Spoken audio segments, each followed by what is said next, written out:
Joining us now, Steve Schmidt, Republican strategist and an MSNBC political analyst, Natasha Bertrand, a political correspondent at Business Insider, and Matt Miller, former chief spokesman for the Justice Department and MSNBC justice and security analyst. And on Monday night, Michael Wolff will join us on this program in his first primetime cable news interview about this book, and so we will be able to go over much more of the details in it. But Matt Miller, I want to get your reaction to what you're reading in the New York Times tonight as it intersects with Michael Wolff's book about that meeting that Mark Corallo, upon reflection, decided to quit because he felt he had gotten possibly too close to an obstruction of justice case. You know, I think what we're learning tonight is that the obstruction case is much more advanced than we know. One of the things that's always most difficult in these cases is proving intent. And with the president, it's his own words. He comes out and tells you exactly what he was intending to do and makes the case that much stronger. You know, we saw this last year when he explained, you know, 2 days after firing Jim Comey, when he explained to Lester Holt that really it was all about the Russia investigation. And now we see it again when you know, his urging Jeff Sessions not to recuse. You could come up with some plausible, legitimate reason why he was urging that. You know, he shouldn't have been meddling in it, but you could come up with some idea that, you know, he just thought that the Attorney General needed to be in charge of the department's most important investigation. But Trump, it can't seem to help himself, tells all of his aides in a room full of witnesses that no, what he really wants is an Attorney General who would protect him the way that Roy Cohn would, or the way he thought that RFK protected his brother, or way that he mistakenly thought that my former boss, Eric Holder, protected President Obama. It is Trump's own mouth, his own confession in front of a room full of witnesses that may end up sealing his case for obstruction of justice. And I think with respect to this meeting on the plane, look, Trump is right that it is not a crime to lie to the press. But if the president has obstructed justice, and if people around him have entered into a conspiracy to obstruct justice, any action that he takes that furthers that conspiracy is something that will be used in court or in the impeachment context, used in an impeachment proceeding to prove that case. And concealing the truth of that meeting in Trump Tower in 2016 seems to be exactly what they were trying to do. And it looks like we have, you know, very clear evidence. And I would expect that if Mark Corallo hasn't been in to see Bob Mueller's team already, he's going to hear from him in the very near future. Steve Schmidt, your reaction to this reporting tonight on the president, including this concept that what he needs in the White House is his own Roy Cohn, a disgraced, disbarred lawyer who was accused of crimes himself. It seems remarkable that we're just a couple days into the new year when we're looking at the speed of stories, the unraveling that's happening around this president, around the Oval Office. Specifically, Lawrence, this week began with what I would call an outburst of digital McCarthyism.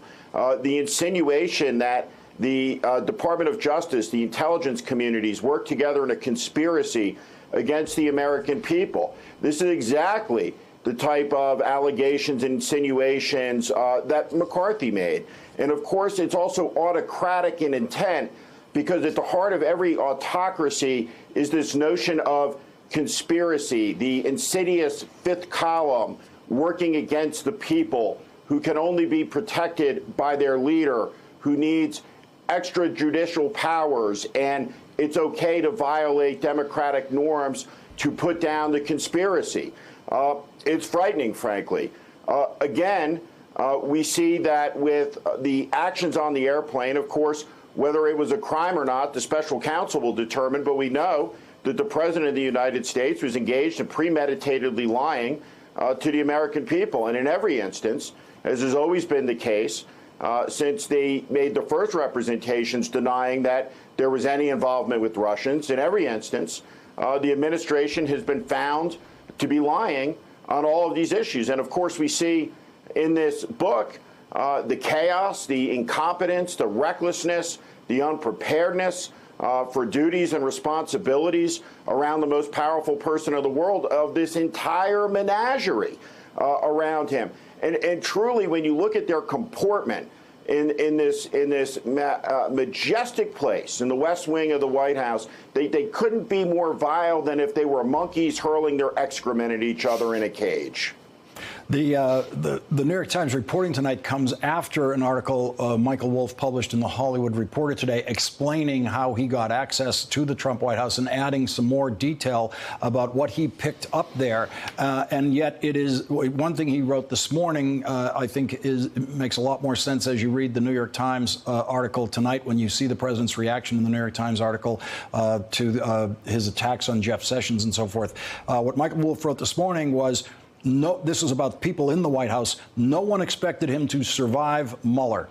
Whatever the substance of the Russia collusion, Trump, in the estimation of his senior staff, did not have the discipline to navigate a tough investigation, nor the credibility to attract the caliber of lawyers he would need to help him. And Natasha, in the accounts we're reading in the New York Times tonight, that is certainly someone who does not have the discipline to survive a close investigation.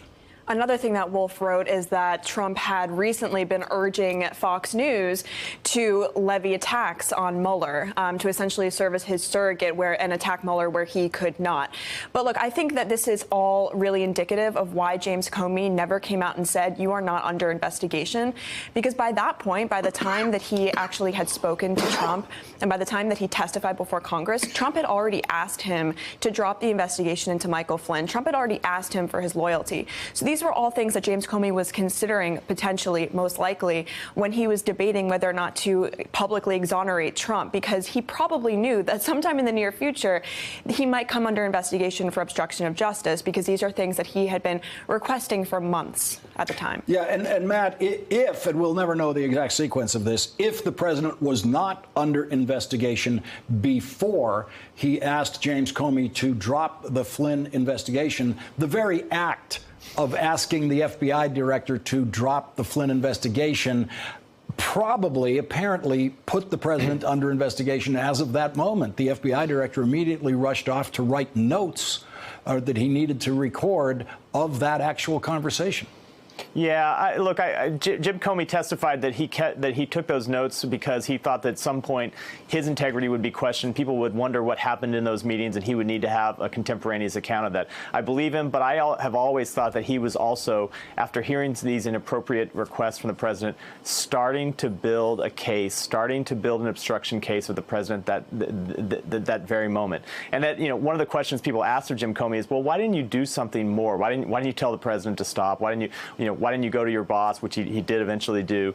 And I think that, he had a witness who was incriminating himself, was committing criminal acts or potentially criminal acts, and he wanted to record those and let him keep going and get as much of it as he could down. And of course, we now know that those initial conversations with Jim Comey were just the tip of the iceberg. When you look at all the other interventions with the intelligence community to try to get them to intervene with the FBI, we now know that he had his White House counsel go and intervene with the Attorney General directly. Those meetings with Comey were one of many acts in what might end up as a broad conspiracy by the president and maybe other people inside the administration, including the Attorney General, to obstruct justice. Natasha, a quick last word on the New York Times reporting tonight.